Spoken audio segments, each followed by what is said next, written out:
So how many people are going to participate fully? Okay. Okay, so when we get ready to say we're going to do some action, we're going to see if you participated fully by how many people you show up with. You're going to multiply yourself. So we're giving you information to increase your power, because information is power. So we're going to bring up a powerful person who has had a dedicated career as an activist among people who have less financial resources. I don't like to use the word poverty and poor, because people have poverty beyond finances. And so in Detroit, we're getting a poverty of spirit because people's spirit is being oppressed. And so we need to be conscious that our resources are other people. And we have to look around and say, what are our assets? Sometimes it's not money. Sometimes it's other people. And one of the things that Maureen Taylor has done for a long, long time, she has developed people to find those other resources and to be resourceful in terms of how they live their lives. It's so important. So when you love people and you pour into people and you serve people, as a leader, you are the kind of servant leader that we need, that is committed to the people with a heart. So Maureen Taylor has a history that many of us have observed, many of us have supported her and participated with her. So you have the opportunity today to support the work that Maureen is doing and to hear the perspective that she brings and the energy she brings, so that you know, some of you who are confused about what you can do next because you feel so overpowered, listen up, listen generously. All right. Good morning. Good morning. Good morning. Good morning. We out on Woodward Avenue on a Saturday. Clearly things are not right. We're supposed to be at home watching Riflemen and whatever the rest of the cowboys are this time in the morning, so that we can relax and in the kitchen fixing some hash brown potatoes and whatever else it is that we like to do. That's right. But we're not able to do that now because our city is under attack. You know, I look around at the folks that are here and the years that I've known many of you, John and Michael and my sister Joanne. I remember she and I, she had a radio program out in somewhere, and at 7 o'clock in the morning you had to drive 45 minutes to get there. And I remember the first time she invited me, the first time I came, she had on pajamas. I didn't realize that's what you had to wear. I got all dressed up. She had on pajamas and her night shoes. We've been working together for many, many years. Sister Monica and Goldberg. I remember when his hair was dark. You know, years working with folks. I remember when Fred had dreadlocks. You know, I mean, years working with these people. So I give you all of those examples to tell you that the folks that are here are seasoned fighters. We are seasoned fighters, but we are facing something that we've not seen before. I keep looking at the book and turning the page. Well, where is this written?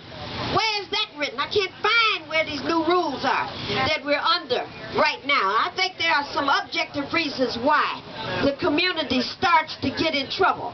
And certainly when Dodge Main goes away, certainly when Lynch Road Assembly goes away, certainly when Chevrolet Gear and Axle goes away, Hoover Avenue Foundry, Lynch Road Assembly, Max Stampin', Kelsey Hayes, Cadillac, Fleetwood. All of those factories, I learned how to do the poker at Max Stampin'. All of those places that had on board hundreds of thousands of workers, especially out there at Dodge Main, especially out there at the Rouge plant, that at one time had 100,000 workers manufacturing cars. However many they manufactured, 100,000. Now they have just under 10,000 making the same number of cars. Clearly, technology has changed. I was one of the original contributors to the first independent bank, black bank in this downtown. And I remember I would go in the bank and ask my friends, how you doing? And they would tell me about their moms and their fathers and their children. And then there came a time where I would just knock on the window because they sent me something called an ATM card. I'd knock on the window and wave at my friends. And one time I went downtown with my ATM card and the bank was closed.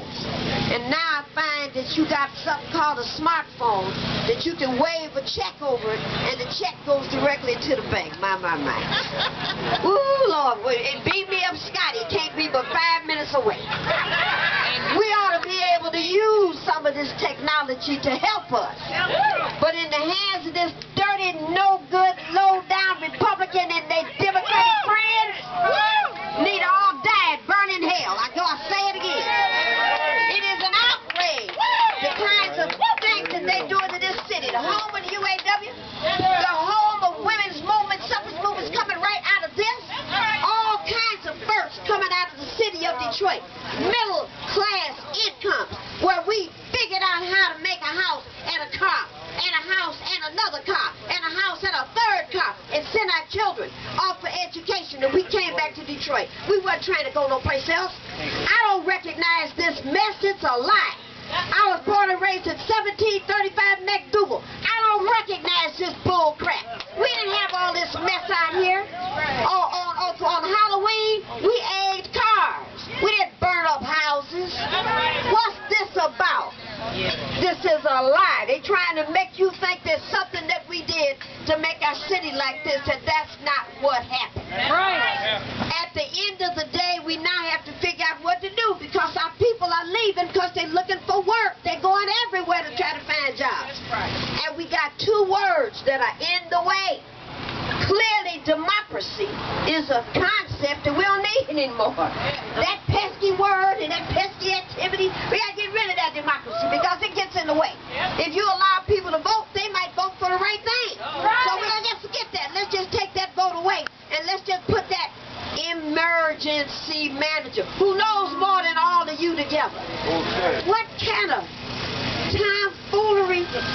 We don't have no money. We broke. We got 3 nightclubs. We got 3 casinos. How is we broke? I don't understand this. This man gets $1,000 an hour. That means that one day he gets $8,000. A welfare mother and 1 child, a family of 2, in 1 year gets $5,040 in a year. This son of a gun gets $8,000 a day. Who's broke here? I can't understand this. I don't think they're giving him IOUs, are they? That boy I don't understand this. What it is that we allow the enemy to define what's going on. And I can see, I was born at night, but not last night. Not last night. And I can see that there's something wrong. We've got an emergency manager that needs to be, I don't even want to take him to 8 Mile Road and send him to someplace else. I prefer to take him south. West Watering. Go on over there. You know, since he's right next to Jesus, throw him out there in that river, see if he can walk. That's right. You know, if he falls, it ain't up. You know what I mean? It ain't up. You know what I mean? Come on out there, see if you can walk over there to Canada. If it don't work, well, then we'll know. We have to figure out what to do. How do we punish these people? It's not enough for us to give an analysis about what things are and how things are and how we got there. I can give an analysis all day. What do we do about it? Well, we're not going to be able to go to the First Independence Bank or to the rest of the banks and knock on the door and say, give us back our money. We tried that. We sent some preachers over there to ask for our money back, and they said no. Well, what can we do? We have to do something. The only thing I can think of that's current and present at this moment, more than sticking a finger in their eye, we have to deal with them the way they deal with us. We don't want to be violent, but we can do the next best thing in terms of civil disobedience. We got a list of the houses that belong to the county, houses that some of these banks have some interest in. I'll ask you, work with welfare rights while we put people in the houses and make up our decision we're not going to pay. We're going to move you into property, and we're going to keep you in the property, and these are mothers and children, and some kind of way we're going to make this stay. We're going to make this happen. I can't think of anything else because we're not going to take over Woodward. We're not going to move into these homes any other kind of way. We've got a mayor, and I'll end my comments. If I appear tired, I'm not. I'm just disillusioned. You know, I have moments where I don't understand. I know the good Lord hears this. I don't understand what they're doing in Washington. I do understand.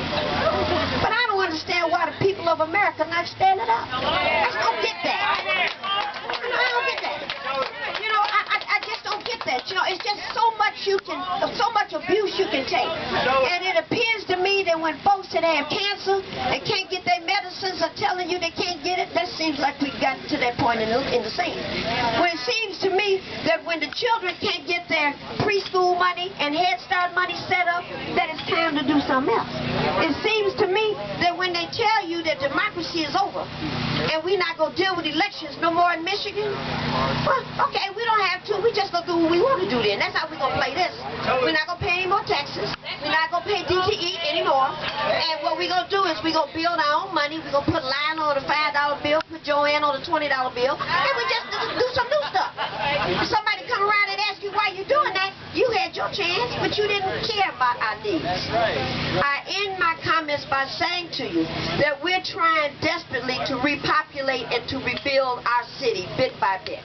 We need your help. There's Kevin back there in the red shirt, the greatest electrician on earth. And Kevin been electrifying houses all over the place. I won't take it no further than that. I won't go no further than that. But there are plenty of places that we can move folks in so that we don't have to have this level of misery. I invite you to contact us at Michigan Welfare Rights. I invite you to go out to Sears, and they got underwear on sale because you're going to need clean and brand new underwear because we out into this fight. My name is Maureen Taylor. I'm the state chairperson of Michigan Welfare Rights. Do something.